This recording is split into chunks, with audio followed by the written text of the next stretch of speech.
What's up, everyone? This is our first video for section 7.6, and in this video we're going to just be solving some basic trigonometric equations, okay? So let's begin by trying to find all possible exact solutions for the equation sine of theta equals 1/2. All right, so we're trying to find any angle measure that when we evaluate sine with it, it equals positive 1/2.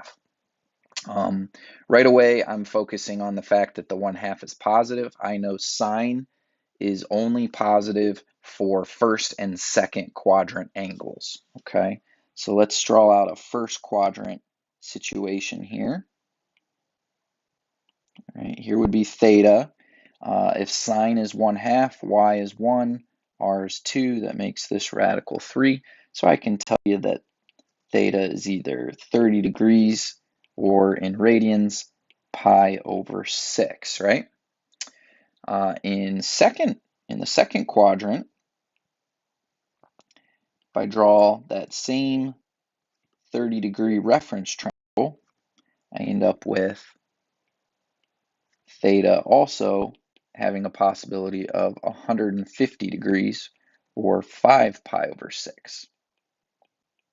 Okay, so if we were just trying to solve this equation over the interval 0 to 2 pi, it would have solutions of pi over 6 and 5 pi over 6, right? However, let's say we're trying to solve this over the interval negative infinity to infinity. Well, you have to consider the fact that the sine function is periodic. It's going to continually repeat, right?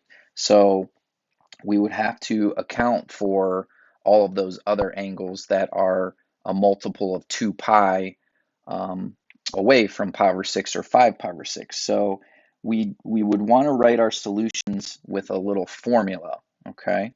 I would say that theta could equal pi over 6 plus 2 pi k, where k represents an integer. So basically what you're saying there is you can add any integer multiple of 2 pi to pi over 6, and that would be considered a solution. And you would do the same thing with 5 pi over 6 as well.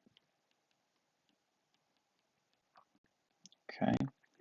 Now I can take a graphical approach to solving this equation also.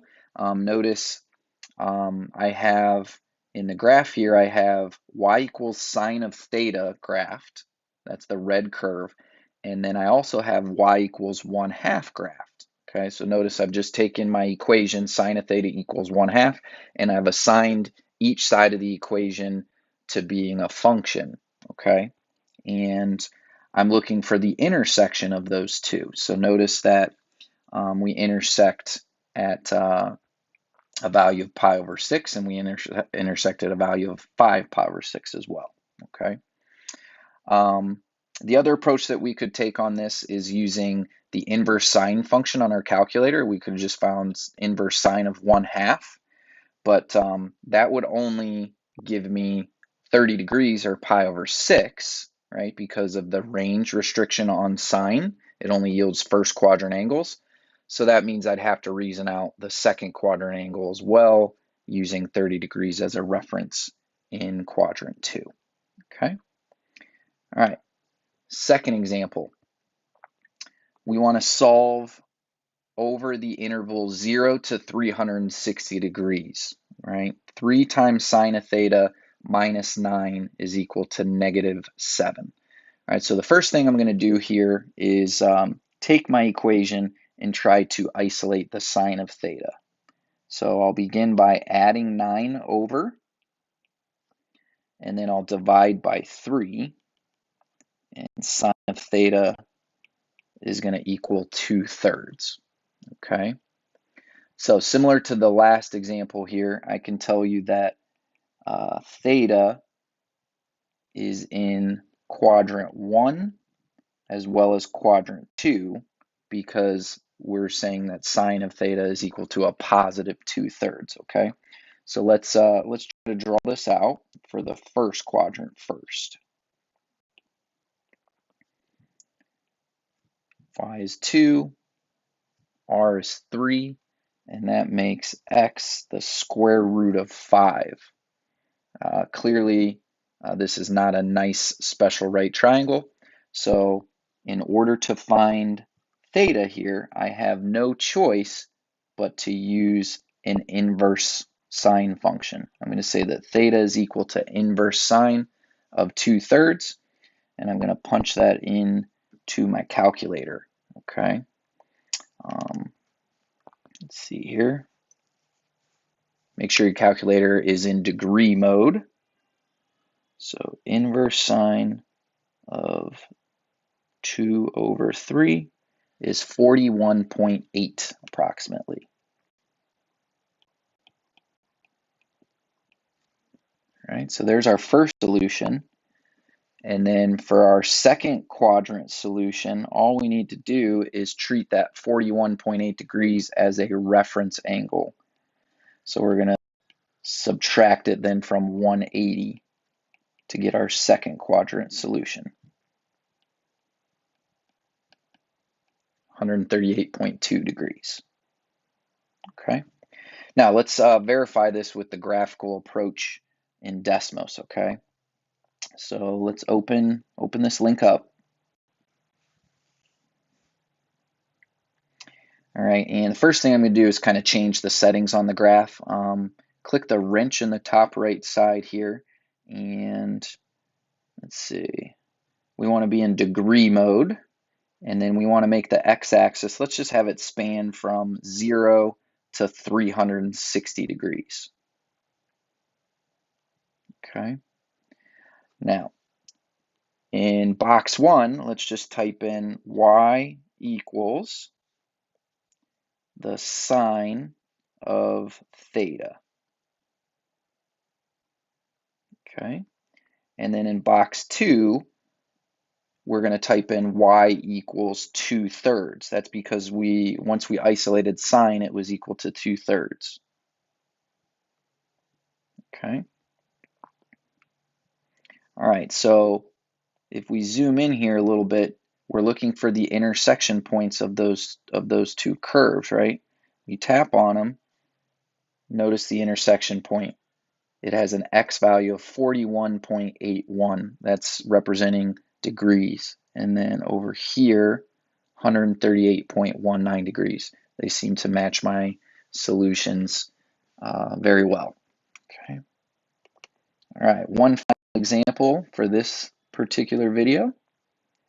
Let's solve over 0 to 2 pi, so we're in radians now. 2 times tangent of x equals -1. So understand x is the same as theta here. It represents an angle measure. Okay. So I'm going to isolate tangent first. I'm going to have tangent of x is equal to -1/2. Okay. Now think about what quadrants x is in for tangent to be negative. That would have to be in the second and fourth quadrants. The second and fourth quadrants.